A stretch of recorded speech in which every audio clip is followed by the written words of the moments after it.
Esta semana en Francia, la Asamblea Nacional avanzó con un proyecto de ley, todavía falta que el Senado francés lo apruebe, que restringe el uso de redes sociales y plataformas digitales en general a los menores de 15 años. El objetivo es proteger a las infancias y adolescencias, básicamente no solo de los delitos que se cometen a través de las redes, como puede ser el acoso, el grooming, sino también y especialmente evitar la ansiedad, las depresiones que generan precisamente esas plataformas, un mundo que se vuelve bello, totalmente estetizado, con los filtros, que todo el mundo es muy hermoso y se muestra de una manera casi como un producto publicitario, y que eso genera que en la vida cotidiana esa vida no es como se ve en las redes sociales, y que además provoca que los chicos no duerman, no estudien, no leen y tampoco tengan muchas habilidades para socializar. Por eso el objetivo es sacarlo definitivamente de las escuelas y que de hecho las plataformas tengan métodos muy serios para validar la identidad de los menores y de hecho de quienes pueden estar habilitados, lo que además requiere un trabajo muy fuerte del Estado y de las familias. La pregunta es, ¿se podrá hacer acá? Bueno, el puntapié lo dieron en otros lugares en el mundo. En la ciudad de Buenos Aires, en algunas escuelas ya se empieza a hablar del tema, y por eso estamos en comunicación con la doctora Mónica Salvador, que es abogada, especialista en niñez y en adolescencia, para saber en qué situación está en la Argentina y a qué peligros están expuestos los niños en Argentina. ¿Qué tal, abogada? ¿Cómo le va? Buenos días. ¿Qué tal? Buenos días, ¿cómo están? Sí, por suerte es un tema que ya se está hablando, porque los que somos operadores en el derecho y los que estamos en el tema, hay muchas problemáticas que estallaron, sobre todo en época de pandemia, donde la conexión hasta en la escuela era a través de las computadoras, de las redes. Entonces empezó a hacerse como imperante en la conexión o la hiperconectividad de los chicos en línea. Y esto hizo que creciera el delito, entre otros, el delito madre es el grooming, donde un montón de adultos ingresaron a través de las plataformas bajo engaño a captar menores, atención de menores, haciéndose pasar por otro niño o niña para la obtención del delito. En principio, el delito ni siquiera requiere el contacto con el menor. Esto fue una de las primeras pandemias que empieza. Entonces, cuando tiene contacto con el menor, lo saca de las plataformas, porque las plataformas tienen determinados sistemas de seguridad. Pero lo que hace la persona bajo engaño es sacarla buscando un WhatsApp y otra forma de comunicarse en forma privada. A partir de ahí, solicitan imágenes de su propio cuerpo y, bueno, así ingresa el tema del delito, imágenes, por supuesto, de su sexualidad, de su sexo, donde después entran en un mercado. En principio entran en un mercado también por dentro de YouTube, donde venden las imágenes o empieza la extorsión hacia los menores se encuentran asfixiados de no poder hablar. Este delito hace que la ley de grooming en la Argentina seamos uno de los pioneros en Latinoamérica. Hay países que no la tienen, nosotros la tenemos a partir de 2013. Y bueno, y otros delitos que a partir de la novedad de lo que es que los chicos ingresen al mundo de YouTube y la libertad que le da, que el promedio en la Argentina tenemos el promedio más bajo. A los 9 años un chico tiene acceso a internet a través del teléfono móvil que se regala como obsequio. Empezaron a venir otras cuestiones, entre esas, Damián, la que decías, el exceso de dopamina, la hiperconectividad, el deseo de estar cada vez más conectados. Pasan entre 4 o 5 horas. Algunos tienen doble escolaridad, 8 horas más 4 horas de celular, más las horas de descanso. Esto trajo trastornos en la alimentación, trastornos en la salud mental, más el acceso libre a sitios de pornografía a través de los juegos. Hay juegos parecían inocentes, como el Roblox, que es un juego de construcción, didáctico, creativo. A veces los papás tienen reticencia en escuchar estas cuestiones, no quieren escuchar los papás.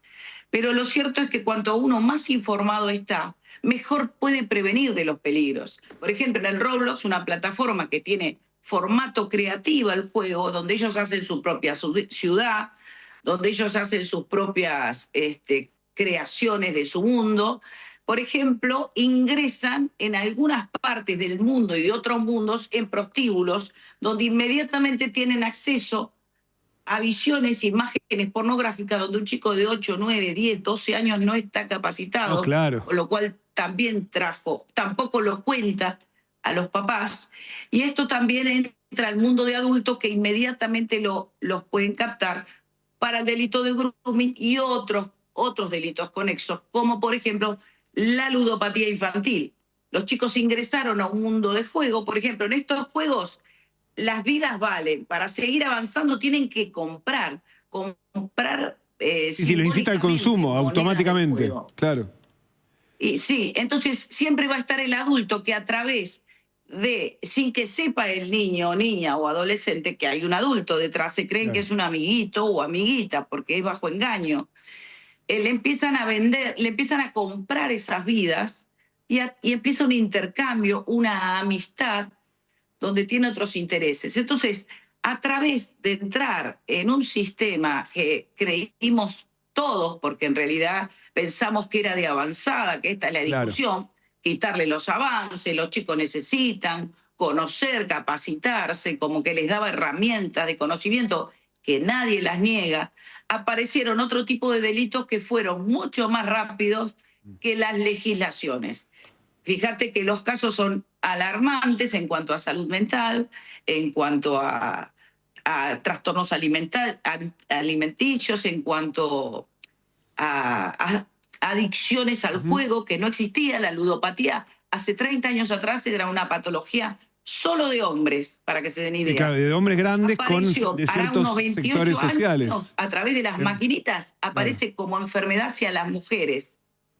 Y ahora, por primera vez en la historia, a través del acceso también por los celulares y los juegos, sobre todo deportivos y legales, que prácticamente se hacen incontrolables, aparece la ludopatía infantil en estos últimos 2 años en esta parte. Mónica, vos mencionabas que la Argentina es pionera en una ley de grooming, pero evidentemente la dimensión y la complejidad que tienen las plataformas exceden el límite de lo que prevé la propia ley de grooming. ¿Qué haría falta para que efectivamente la ley que busca prevenir y también penar funcione de una manera más adecuada para proteger a los niños, niñas y adolescentes? Bueno, falta es lo que solicita la misma ley, campañas de concientización, de información. El año pasado, digo, estamos tan cerquita al 2026, que un papá se le ocurrió proponer en una escuela en Mendoza, que fue noticia por todos, sí, entrevistamos al papá, no se les regalaran celulares hasta los 12 años, que no tuvieran en toda la primaria celulares. Con lo cual, algunos padres estuvieron en acuerdo y otros en desacuerdo, pero inmediatamente hubo un montón de papás que se asociaron a eso. Y eso que sus hijos tenían ya, alguno de los hijos tenía. Entonces costó, pero conversando con los chicos, esto no es por imposición, se debe conversar sobre las medidas de seguridad. No alcanzan, hay medidas de control parental, pero no alcanzan porque los delincuentes son hackers especializados que siempre van a pasar por encima y hacen como una amistad, connivencia con la criatura, que la criatura se ve absolutamente acorralada, porque no le puede, si alguna vez mandó una foto, por eso los padres tienen que tener la apertura para que el chico pueda hablar. Claro. Bueno, como clave... Si alguna vez mandó una foto, bueno, que lo puedan contar, poderlo recibir. Nunca es el culpable, siempre hay un culpable que digita, manipula a los menores. Claro. Ahora, una pregunta puntual que tiene que ver con el derecho, Mónica. El proyecto francés lo que establece es una medida muy revolucionaria que le quita a las plataformas el poder para manejar, administrar las identidades digitales y las absorbe el Estado, para que no sea, por ejemplo, Google o cualquiera otra la que diga, ah, sí, sos vos, porque te mandé un mensajito de texto y validé la identidad, sino que sea algún organismo del Estado, como el que te da el Registro Nacional de las Personas, para precisamente evitar la trampa y que un adulto se identifique como un adulto y un niño como niño, y que haya una oficina que no esté en manos de las empresas administrando la identidad digital. ¿Crees que hay margen en este país para avanzar en algo así? Mira, ahí es donde está discutida la ley, ¿no? Porque en principio, como medida, podríamos decir como una medida cautelar, prohibirles que ingresen a plataformas que son peligrosas, y lo cierto que en ningún lugar del mundo se pueden controlar, porque si no, se controlaría el delito en las redes. No está pasando esto, ni las adicciones. Entonces, sí, se imponen, digamos, datos personalizados del menor. Esto quiere decir que queda un registro de un menor, como vos bien decís, del ADN, de su historia, de su personalidad, de sus juegos, de sus ingresos a Internet.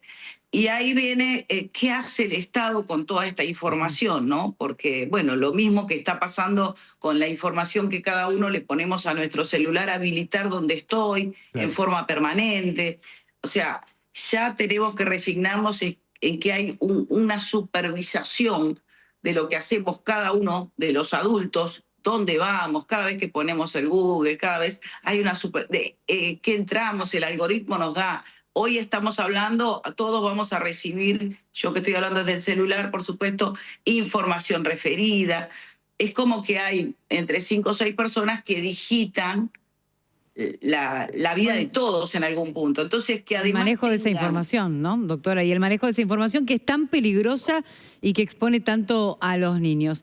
Bueno, doctora, daría para charlar muchísimos más. Gracias por este aporte, tremendo. por poner el tema en debate. En la Ciudad de Buenos Aires se está haciendo mucho en las escuelas porque entiendo que quizás el foco es la concientización. Los chicos no pueden decidir, somos los adultos los que debemos actuar a favor de ellos. Muchas gracias, doctora, por este diálogo. Adiós, buenos días. Muchas gracias. Y vamos a volver a